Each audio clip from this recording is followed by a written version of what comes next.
आज का हमारा पौधा है गुलाब का पौधा। अगर धूप के कारण, प्रचंड गर्मी के कारण, तेज हवाओं के कारण आपका गुलाब का पौधा सूख चुका है और उसकी पत्तियां गिर चुकी हैं और उसकी कंडीशन दोस्तों इस पौधे की तरह से हो गई है, तो आप अपने उस गुलाब के पौधे पर दोबारा नई ग्रोथ, नई ब्रांचेज और दोस्तों नई शाखाओं के साथ साथ नई पत्तियां कैसे लाएंगे, इससे संबंधित कुछ कार्यों को और दोस्तों एक महत्वपूर्ण फर्टिलाइज़र को मैं आप लोगों के साथ शेयर करने जा रहा हूं, जिसको आप यदि करते हैं तो आपके पौधे पर नई ब्रांचेज निकलेंगी, नया ग्रोथ होगा, नई पत्तियां आएंगी।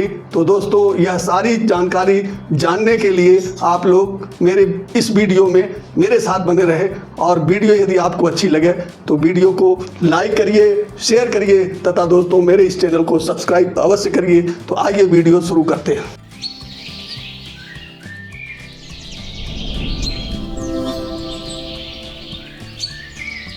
प्रिय मित्रों नमस्कार, आप सभी का मेरे हरे भरे आरबी गार्डन में स्वागत है। दोस्तों तेज गर्मी, प्रचंड धूप की वजह से गुलाब का पौधा डोरमेंट स्थिति में अक्सर चला जाता है और इसकी इम्यूनिटी बहुत कम हो जाती है, जिसके कारण रोग प्रतिरोधक क्षमता इस गुलाब के पौधे की बहुत कम होती है।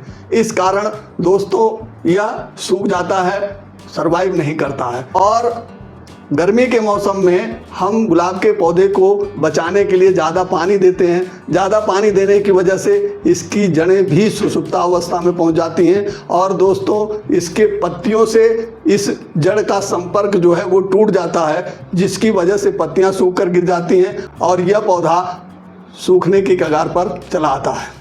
आप कुछ विशेष महत्वपूर्ण कार्यों को करके इस बारिश के मौसम में अपने गुलाब के पौधे को दोबारा सर्वाइव करा सकते हैं। उसके लिए आपको अपने गुलाब के पौधे को चेक करना है कि उसकी शाखाएं, उसकी ब्रांचेज हरी हैं कि नहीं है, उसमें जान है कि नहीं है। जैसे ये हमारी देखिए शाखा है, इसके अंदर हल्की सी पत्ती सी दिखाई दे रही है और अगर इसको हम इस तरीके से नाखून से हटा करके थोड़ा सा इसको देखते हैं तो देखिए दोस्तों इसमें हरापन है, यानी ये पौधा दोस्तों अभी अपनी पत्तियां गिराए हुए है, इसके अंदर हरियाली है और दोस्तों इसकी जड़ें भी अभी ठीक ठाक है, इसकी वजह से हरियाली बनी हुई है। तो इस कारण हम इस पौधे को बारिश के मौसम में सही कर सकते हैं और नई ग्रोथ ले सकते हैं।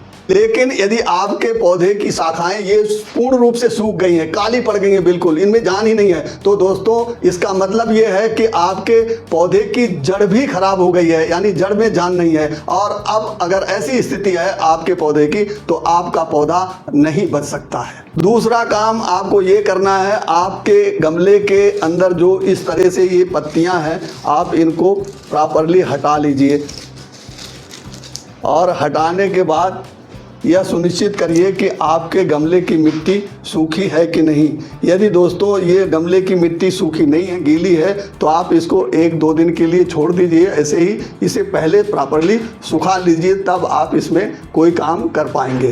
काम नंबर 3 दोस्तों, जब आपके गमले की मिट्टी सूख जाए तब आप एक कल्टीवेटर लेंगे, इस तरीके से खुरपी लेंगे, उससे आप गमले की मिट्टी की निराई गुड़ाई कर देंगे इस तरीके से।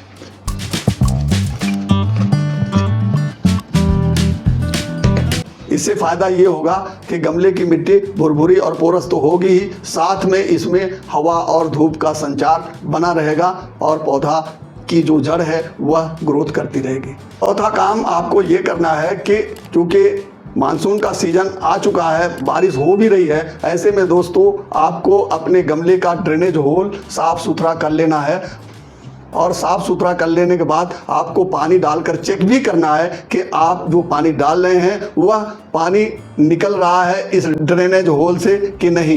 तो दोस्तों ड्रेनेज होल से यदि नहीं निकल रहा है तो आप ड्रेनेज होल सही करने के लिए जो भी कार्रवाई करना है उसको आप अवश्य करें, चाहे इसकी रिपोर्टिंग करना पड़े, चाहे मिट्टी बगल से निकाल करके दूसरी डालनी पड़े, जो भी कार्रवाई करना आप ड्रेनेज होल से पानी निकलना सुनिश्चित अवश्य करें। 5वां काम आपको ये करना है कि जो आपके पौधे पर इस तरीके से सूखी हुई पत्तियां हैं इन्हें आप निकाल दें, लेकिन जो पत्तियां हरी हैं, थोड़ी सी भी हरी हैं, जैसे ये पत्ती हरी है, हम इसको नहीं निकालेंगे। इसको तब निकालेंगे जब दोस्तों हमारे पौधे के ऊपर नई ग्रोथ आ जाए, और नई ग्रोथ वह लगभग इस तरीके से 1 इंच के लगभग आ जाए, तब आप पुरानी पत्तियों को निकाल के हटा देंगे।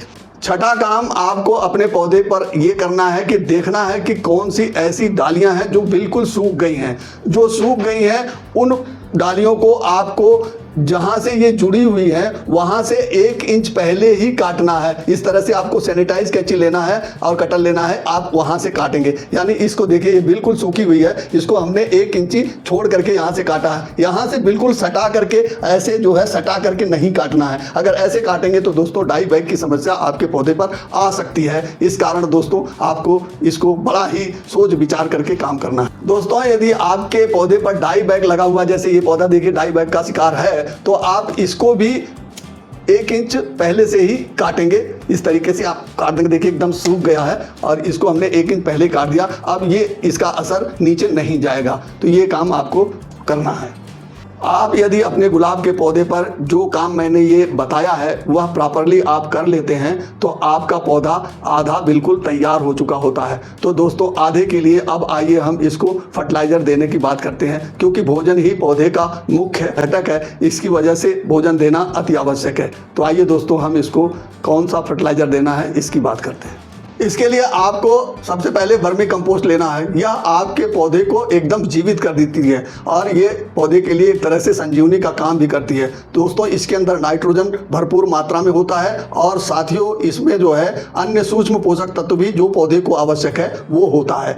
तो दोस्तों अब हम इसके बाद दूसरा आइटम जो लेंगे वो है, आपके घर में हल्दी तो अवश्य होगी, आप हल्दी ले लेंगे। हल्दी दोस्तों एंटी फंगल है, एंटी बैक्टीरियल है और एंटी इन्फ्लामेटरी है। तो दोस्तों ये पौधे की जड़ों में फंगस आने से बचाएगी, इसकी शाखाओं में भी फंगस नहीं आने देगी। साथ में दोस्तों कोई चींटियां हैं या कीड़े मकोड़े हैं तो वो इसको भी इस मिट्टी में मार देगी और दोस्तों आपके पौधे में किसी भी प्रकार की कोई बीमारी आने नहीं देगी। तो दोस्तों इसके लिए हमने 5 मुट्ठी ये वर्मी कंपोस्ट लिया है और इसमें 1 चम्मच हम ये हल्दी मिला देंगे और मिलाने के बाद इसको इस तरीके से मिक्स कर लेंगे। और मिक्स करने के बाद दोस्तों हम इसको अपने पौधे में इस तरीके से दे देंगे। इससे दोस्तों आपके पौधे की इम्यूनिटी भी बढ़ जाएगी और रोग प्रतिरोधक क्षमता भी बढ़ेगी।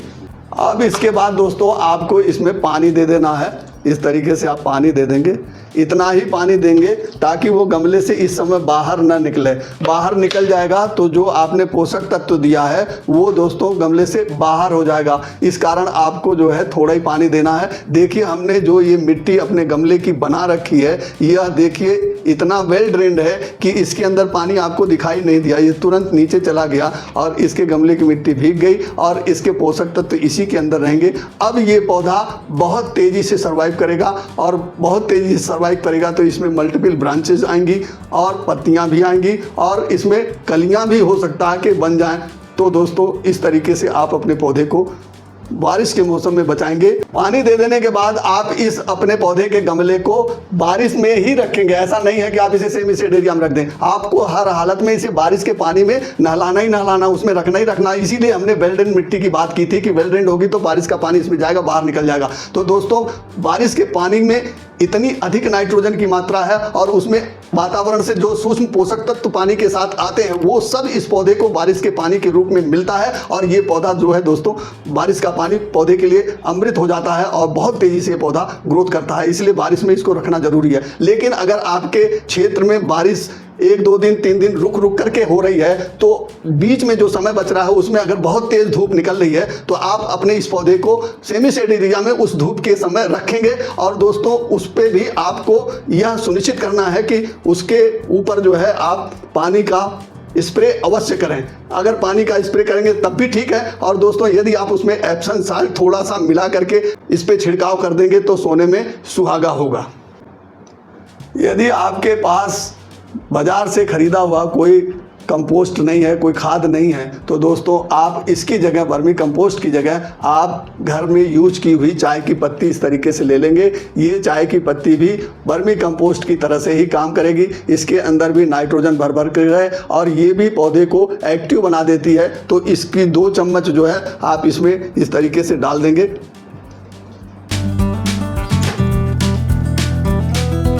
और 2 चम्मच डालने के बाद आधा चम्मच आप इसमें जो है इस तरीके से हल्दी पाउडर डाल देंगे तो दोस्तों ये भी पूरा इस पौधे को जो है पोषक तत्व प्रदान करेगी और ये पौधा बहुत तेजी से ग्रोथ करेगा। मैंने जो काम इस पौधे पर किया है और जो खाद मैंने इसको दिया है, यदि आप भी अपने पौधे पर प्रॉपरली ये सारे काम करते हैं तो दोस्तों आपके पौधे में भी इस तरीके से ग्रोथ आ जाएगी जैसे देखिए इस पौधे पर आ रही है। दोस्तों मैंने 15 दिन पूर्व इस पौधे पर यही सारे काम किए थे क्योंकि मेरा ये पौधा भी इसी तरीके इसी कंडीशन में था। तो दोस्तों देखिए इस सारे काम करने के बाद 15 दिन के बाद देखिए इसके अंदर 1 इंच, देखिए 1 इंच सवा इंच की इसमें ग्रोथ हो चुकी है एक ब्रांच पर। और दोस्तों देखिए दूसरे ब्रांच पर ये देखिए छोटी सी कली भी बन रही है। तो इस तरीके से यदि आप अपने पौधे को सारा प्रॉपरली काम करेंगे तो आपका पौधा दोस्तों इस बारिश के मौसम में तेजी से ग्रोथ करेगा और आप अपने पौधे को फिर से नया जीवन दे देंगे और वो दोस्तों आपको बहुत अच्छी ग्रोथ देगा, बहुत अच्छी कलियां बनाएगा तथा दोस्तों बहुत ढेर सारे फूल आपको तोड़ने को मिलेंगे। तो दोस्तों यदि आपको यह वीडियो अच्छी लगी हो, वीडियो में मेरे द्वारा दी गई जानकारी से आप संतुष्ट हुए हो तो दोस्तों इस कार्य को अपने पौधे पर जरूर अपनाइए और रिजल्ट भी मुझे अब कमेंट सेक्शन में दीजिए। तो दोस्तों अंत में आप सभी लोगों का वीडियो देखने के लिए बहुत बहुत धन्यवाद।